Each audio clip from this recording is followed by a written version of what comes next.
आज तुम्ही दिल्लीत एका पुस्तक प्रकाशनाला जाताय. नाही, मी दिल्लीमध्ये तो काही रुसवा फुगवा आहे शरद पवार. काय अजिबात रुसवा फुगवा नाही. कशा करता पवार साहेबांशी, माननीय शरद पवारांशी कसला रुसवा फुगवा आहे? एका विषयामध्ये आम्ही आमच्या शिवसेनेच्या भावना व्यक्त केल्या की ज्या महादजी शिंदे यांच्या नावानं ज्या व्यक्तीला पुरस्कार दिला जातो त्यांनी असं कोणतं महान कार्य केलंय की ज्याला इतका शूर योद्धा महादजी शिंदेच्या नावानं पुरस्कार मिळावा, हा पहिला प्रश्न. त्यानंतर महाराष्ट्र सदनमध्ये अखिल भारतीय मराठी साहित्य संमेलनाच्या बॅनर खाली हा कार्यक्रम घेतला गेला. लोकांचा गैरसमज झाला की अखिल भारतीय मराठी साहित्य संमेलनाने हा पुरस्कार दिलेला आहे. पवार साहेबांसारख्या ज्येष्ठ नेत्याची फसवणूक झालेली. हा कार्यक्रम साहित्य संमेलनाचा नव्हता, तो खाजगी कार्यक्रम होता. तो खाजगी, अशा अनेक आमच्याकडे खाजगी संस्था पुरस्कार देत असतात. पण साहित्य संमेलनाचा बॅनर खाली तो कार्यक्रम झाला. महाराष्ट्र साहित्य परिषदेची परवानगी न घेता, साहित्य परिषदेची परवानगी न घेता तो अत्यंत संमेलनाचं नाव वापरून, गैरवापर करून तो पुरस्कार दिला गेला. तिथे आमचा आक्षेप आहे. असे पुरस्कार खूप मिळतात हो, असे पुरस्कार खूप मिळतात. पण पवार साहेबांसारख्या व्यक्तीला सुद्धा, नेत्याला अंधारात ठेवलं गेलं की साहित्य संमेलनाचा कार्यक्रम आहे. त्याच्यामुळे आमचा त्याच्यामध्ये आज तुम्ही स्टेज शेअर करत आहात. मग काय झालं? एक नाराजी व्यक्त केली, त्यानंतर 2 आठवड्यांनी तुम्ही स्टेज. मी अजिबात नाराजी, बघा, नाराजी व्यक्त करणं ही लोकशाही आहे. दोन स्वतंत्र विचारधारा आहेत. आमची एखाद्या व्यक्तीविषयीचं मत हे टोकाचं आहे. शरद पवार यांचा पक्ष फोडणाऱ्या लोकांविषयी आमचं तेच मत आहे. आमचं तेच मत आहे. माननीय शरद पवार यांचा पक्ष आणि शिवसेनेचा पक्ष, शिवसेना हा पक्ष हा अमित शहा आणि नरेंद्र मोदींनी फोडला आहे आणि त्यांनी ह्या सगळ्या लोकांना हाताशी धरलं. आमच्या भावना टोकाच्या आहेत ना, तीव्र भावना आहेत आमच्या. तुम्ही त्यानंतर चर्चा केली किंवा उद्धव ठाकरेंनी शरद पवारांची कशा करता पाहिजे? शरद पवार साहेबांचं आमचं काय भांडण नाहीये ना, भांडण असण्याचा प्रश्नच येत नाही. आम्ही आमचं मत मांडलं, आमची भूमिका मांडली. त्यांची भूमिका वेगळी असेल, पण आम्हाला आमची भूमिका मांडण्याचा पूर्ण अधिकार आहे, जसा त्यांनाही आहे ना. एकनाथ शिंदे यांच्या बाबतीत त्यांनी जे भाषण केलं ते ऐकण्यासारखं, ऐतिहासिक आहे. असं काय महान कार्य केलं की ते महादजी शिंदे पुरस्कार देताना जे झालेलं भाषण आहे ते फार इंटरेस्टिंग भाषण आहे. असं महाराष्ट्राला काय पुढे नेलं? महाराष्ट्रामध्ये पैशाचं राजकारण करणारे हे लोक आहेत. महाराष्ट्रामध्ये सत्तेचा गैरवापर करून, धमक्या देऊन लोकांना फोडणारे हे लोक आहेत. दिल्ली पुढे झुकणारे हे लोक आहेत. दिल्ली पुढे सरपटणारे हे लोक आहेत. त्यांना महादजी शिंदेच्या नावानं कोण पुरस्कार देत असेल तर त्या संस्थेची चौकशी व्हायला पाहिजे. त्यांना इतिहास माहिती आहे की नाही? साहित्य संमेलन सुरू होते, तुम्ही साहित्य संमेलनासंदर्भात सुद्धा भाष्य केलं होतं. ज्याला लोकांचं साहित्य संमेलन आहे. बघा, आता तुम्हाला उद्यापासून ते चित्र दिसेल. मी स्वतः दिल्लीत 2 दिवस आहे. मी दिल्लीमध्ये यासाठी जातोय, पुस्तक सोडून द्या, अनेक मराठी लोक दिल्लीत येणार आहेत, तर त्यांना मलाही भेटण्याची इच्छा असते. आणि ते आमच्याशी संबंधित लोक असतात, ग्रंथ विक्रेते, पुस्तक विक्रेते, लेखक. त्यांना मला भेटण्याची सुद्धा इच्छा आहे.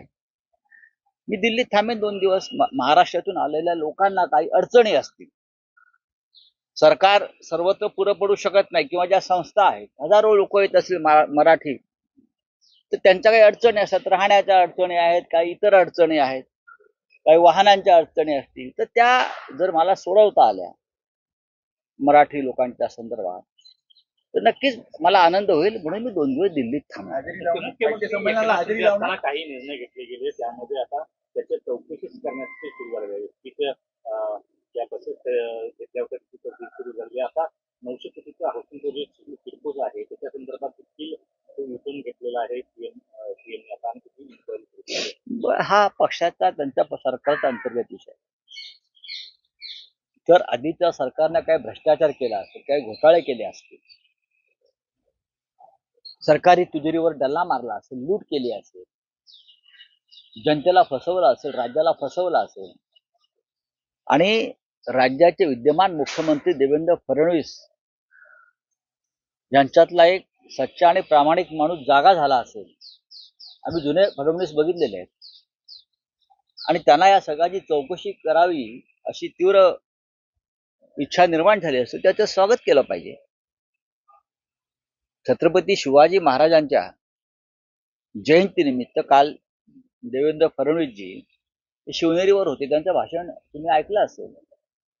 छत्रपतींचा एक विचार होता, रयतेच्या काडीच्या किंवा भाजीच्या देठालाही हात लावू नका.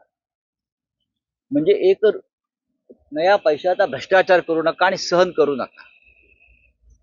जर छत्रपतींच्या विचाराने वागून राज्याचे मुख्यमंत्री हे त्यांच्या मंत्रिमंडळात जे लोक आहेत ते महाराष्ट्राची लूट करताना दिसत आहेत आणि त्यांना थांबवायचं असेल तर आम्ही नक्की विरोधी पक्ष जरी असला तरी आम्ही त्यांचं समर्थन करू.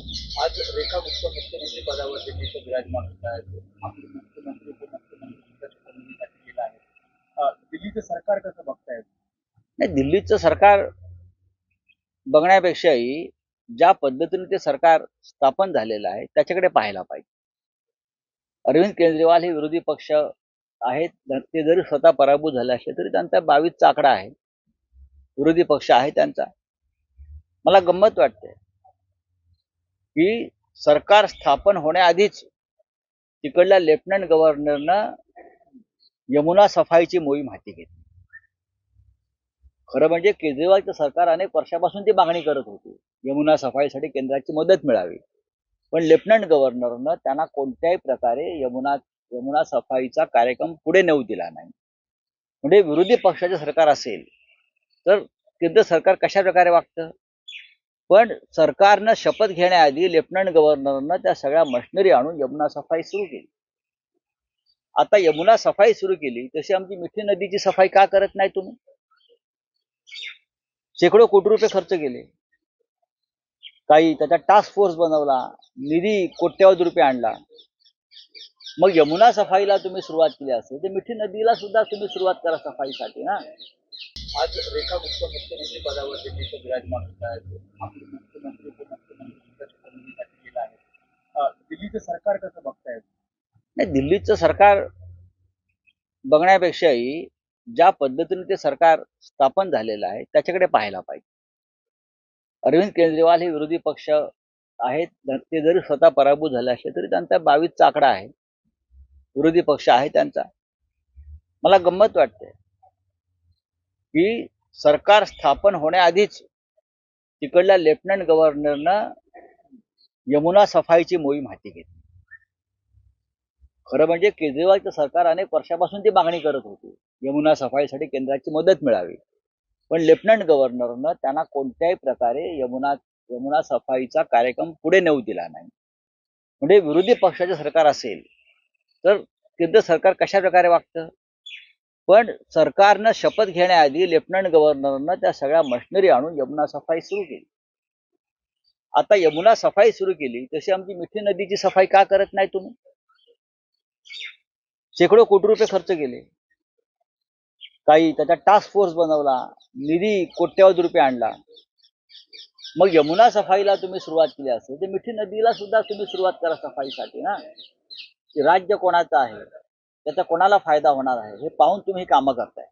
हा सर, जैसे अखिल राष्ट्रीय मराठी साहित्य सम्मेलन होने वाला दिल्ली में, वहीं पर प्रधानमंत्री मोदी और शरद पवार जी एक साथ शेयर करने वाले, आप भी जाएंगे? नहीं, मैं सम्मेलन को नहीं जाऊंगा, मैं दिल्ली में रहूंगा क्योंकि महाराष्ट्र से सैकड़ों लोग जा रहे हैं. अगर उनको कोई असुविधा है, सरकार तो करती है या संस्थाएं भी करती है, लेकिन हमारे लोग हैं, हमारे जान पहचान वाले लोग हैं, उनको भी कोई तकलीफ हो सकती है, दिल्ली है, तो उनको अगर हम कुछ मदद कर सकेंगे तो जरूर मैं 2-3 दिन वहां बैठूंगा. साहित्यिक, लेखक, कवि या बुक सेलर जाते हैं, मराठी के ग्रंथ विक्रेते, उनको अगर कोई जरूरत है तो शिवसेना वहां उनको मदद करेंगे, हमारी शिवसेना उनको वहां मदद करेगी, इसलिए मैं जाकर बैठूंगा. सर, रेखा गुप्ता आज दिल्ली की मुख्यमंत्री की शपथ ली, कैसे देखते हैं आप? अच्छी बात है, एक महिला को जो बीजेपी की कार्यकर्ता है एबीवीपी से जिसने कभी दिल्ली के महानगर पालिका में जोर से तोड़फोड़ और हंगामा मचा दिया था, वहाँ के महापौर के सामने बहुत बड़ा दंगा किया था, मैंने देखा था वो। तो ऐसी नेता को अगर मुख्यमंत्री बनाया है तो बीजेपी की वो एक अच्छी चॉइस है, बीजेपी की विचारधारा की चॉइस है। और मैं मुख्यमंत्री का स्वागत करता हूँ। दिल्ली जैसे राज्य में एक सामान्य कार्यकर्ता को इस प्रकार से एक ऐसा अहदा मिला है, पद मिला है। लाडकी बहीण योजनेमध्ये आणखी निकष लावले जाणार आहेत यावर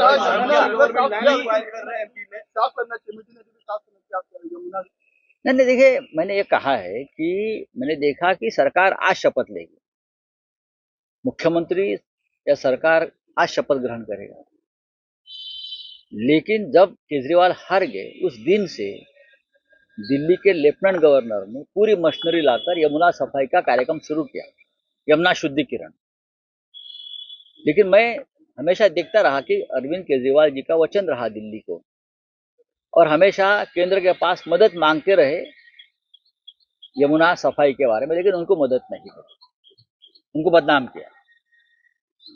लेकिन जब केजरीवाल जी हार गए, चुनाव हार गए, आप आम आदमी पार्टी चुनाव हार गए, तो 24 घंटे में पूरी मशीनरी यमुना में आकर यमुना का पानी साफ करने का कार्यक्रम शुरू किया। ये है केंद्र सरकार की नीति और नीयत।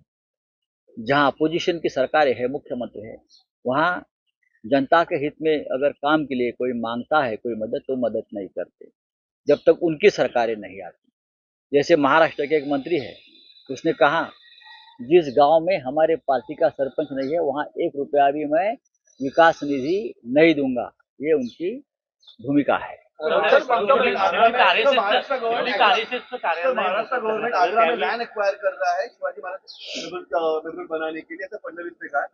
लेकिन यही पता देखा तो महाराष्ट्र के जो किले हैं उनकी जतन नहीं किए जा रही बरोबर। अभी कल ही फडणवीस साहब ने कहा है कि मैं मंदिर से ज्यादा छत्रपति शिवाजी महाराज को किले को मानता हूँ। छत्रपति शिवाजी महाराज के जो किले हैं वही हमारे लिए मंदिर है। अब जो बोलते हो छत्रपति जी के सामने शिवनेरी किले पर, वो बात आप सच में उतारिए, नहीं तो लोग बोलेंगे आप छत्रपति जी के सामने झूठ बोलते हो। प्रश्न असा आहे की मनसे नेते अमित ठाकरे यांनी पक्षाच्या बैठकीत एक परखड मत व्यक्त केलेलं आहे।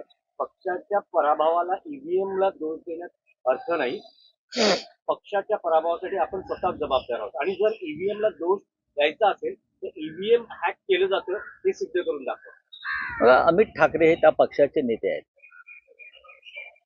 त्यांच्या पक्षाचे जे प्रमुख आहेत राज ठाकरे, त्यांचे चिरंजीव आहेत, ते निवडणूक हारले दादरला।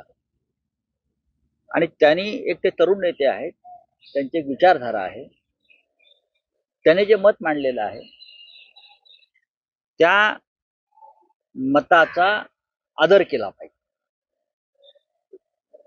प्रत्येक वेळेला ईव्हीएमवर खापर फोडणं आणि ईव्हीएम मुळे हारलो, ईव्हीएम हा एक फॅक्टर नक्कीच आहे। त्यांच्या पक्षाचे जे प्रमुख आहेत राज ठाकरे, त्यांचे चिरंजीव आहेत, ते निवडणूक हारले दादरला। आणि त्यांनी एक ते तरुण नेते आहेत, त्यांची एक विचारधारा आहे, त्याने जे मत मांडलेलं आहे त्या मताचा आदर केला पाहिजे। प्रत्येक वेळेला ईव्हीएमवर खापर फोडणं आणि ईव्हीएम मुळे हारलो, ईव्हीएम हा एक फॅक्टर नक्कीच आहे। ईव्हीएमवर लोकांचा संशय आहे, ईव्हीएम हॅक केलं जातं अशा प्रकारच्या प्रेझेंटेशन सुद्धा अनेकांनी करून दाखवलेलं आहे देशभरामध्ये। स्वतः डोनाल्ड ट्रम्प यांनी मोदींना सांगितलेलं आहे की बॅलेट पेपरवर निवडणुका घ्या। हे अमेरिकेच्या राष्ट्रपतींचं मोदींकडे म्हणणं आहे। जगभरातून ईव्हीएम संशयामुळे हटवण्यात आलेलं आहे। ईव्हीएम महाराष्ट्रात कशा पद्धतीनं चालवलं गेलं हे आम्हाला माहिती, तरीही एक वर्ग असा आहे त्यांना असं वाटतं की फक्त ईव्हीएम मुळे पराभव झाला नसून मतदार यादीतले घोटाळे, पैशाचा वापर, दहशत याच्यामुळे सुद्धा आम्ही निवडणुका हारलो। अमित ठाकरे यांना तेच म्हणायचं। आणखी एक असं शरद पवार आणि तुम्ही आज दिल्लीत एका पुस्तक प्रकाशनाच्या निमित्ताने एकाच व्यासपीठावर आहात। अलीकडेच महाजी शिंदे त्यावरती मी आज सकाळी सुरुवातीला तुम्हाला प्रश्न विचारला। महादजी शिंदे यांच्या नावानं जो पुरस्कार दिला तो पुरस्कार अखिल भारतीय मराठी साहित्य संमेलनाचा नव्हता. पुण्यातली एक खाजगी संस्था आहे सरहद म्हणून, त्या संस्थेचा पुरस्कार महाराष्ट्र सदन त्यासाठी वापरलं गेलं आणि अखिल भारतीय मराठी साहित्य संमेलनाचं बॅनरच्या खाली ते दिल्यामुळे त्या पुरस्काराला महत्व मिळालं. आणि पवार साहेबांना बहुतेक असं वाटलं असेल की तो साहित्य संमेलनाचा कार्यक्रम आहे, त्याच्यामुळे या राज्याची एकंदरीत फसवणूक करून तो पुरस्कार शिंद्यांना देण्यात आला. त्याच्या मागे काहीतरी मोठी गडबड आहे वेगळ्या प्रकारची. ती गडबड काही सगळ्यांना माहिती आहे. असं काय कार्य केलंय डेप्युटी सीएमनी की महाजी शिंदे सारखा योद्धा जो दिल्ली पुढे कधी झुकला नाही, शरण गेला नाही, त्याला मराठा सरदार म्हणून एक मान्यता त्या देशभरामध्ये आहे, त्यांच्या तोडीचं काम काय केलंय सांगायला पाहिजे. पुरस्कार ज्यांनी पुरस्कार दिलाय त्यांनी, किंवा ज्यांच्या हस्ते पुरस्कार दिला त्या आमच्या पवार साहेबांनी, एवढंच आमचं म्हणणं पण होतं. पवार साहेबांना आज तुम्ही स्वतः व्यक्तिगत काही नाराजी किंवा कशाला? काही भूमिका आहे त्यानंतर माझं पवार साहेबांशी 10 वेळा बोलणं झालेलं आहे ना. पवार साहेबांशी आमचं काय भांडण नाहीये. मी माझ्या पक्षाची भूमिका मांडली की जो गैरसमज पसरवला त्या पुरस्काराच्या निमित्तानं, जो खोटारडेपणा झालाय तो मांडला मी. आणि तो मांडताना आम्ही कोणाविषयी राग लोभ व्यक्त केले नाहीत की हे खोटं आहे, हे चुकीचं आहे, ही फसवणूक आहे, एवढंच मी म्हणालो. थँक्यू. ऑपरेशन टायगरसाठी आता 12 मंत्र्यांकडे जबाबदारी दिली गेली असं प्रताप सरनाईक म्हणतात. आणि काल ठाण्यामध्ये आले होतात पुन्हा भगवा फळांना बालेकिल्ला शिंदेचा जास्त शिंद्यांचा बालेकिल्ला कोणताच नाहीये. शिंद्यांच्या पैशाने काही बालेकिल्ले तात्पुरते उभे केले आहेत. एकनाथ शिंदेने बालेकिल्ला उभा करावा असं कोणतं महान कार्य त्यांनी गेल्या 50 वर्षात केलं? ते का लोकमान्य टिळक आहेत? हा काय कोण आहेत? का वल्लभभाई पटेल आहेत? काय त्यांचा विचारधारा काय? कोण आहेत? ते का श्यामाप्रसाद मुखर्जी आहेत? दीनदयाळ उपाध्याय आहेत? अटल बिहारी वाजपेयी आहेत? सांगा ना मला की त्यांची एक विचारधारा आहे आणि त्यांनी बालेकिल्ले उभे केले, त्यांच्या विचारांचे काय आहे? ज्या दिवशी अमित शहा नसतील त्या दिवशी बालेकिल्ले काय, त्यांची टेकड्या पण राहणार नाही. ममता बनर्जी ने एक बयान दिया जिस पर इसका विरोध हो रहा है. उन्होंने कहा जो महाकुंभ है मृत्यु कुंभ में बदल जाएगा. देखिए, महाकुंभ की एक श्रद्धा है, एक पवित्रता है. ममता जी ने कहा है कि महाकुंभ के शुरू होने से अब तक कितने लोग मारे गए, चाहे प्लेटफॉर्म हो, चाहे प्रयागराज में भगदड़ हो, चाहे लोग 6000 से ज्यादा लोग लापता है, कहाँ गए? हमको भी महाराष्ट्र के उसमें 17 लोग हैं. क्या देवेंद्र फडणवीस जी, एकनाथ शिंदे, अजित पवार जो लापता लोग हैं उनको लाकर लेके आ सकते हैं? जो मारे गए लोग, सड़क पर मारे गए एक्सीडेंट में, जाने आने में, यातायात में, वो भी महाकुंभ के ही बड़ी है ना. तो ममता जी ने जो कहा है उनकी एक वेदना है, उनका दुख है, दर्द है. चलो.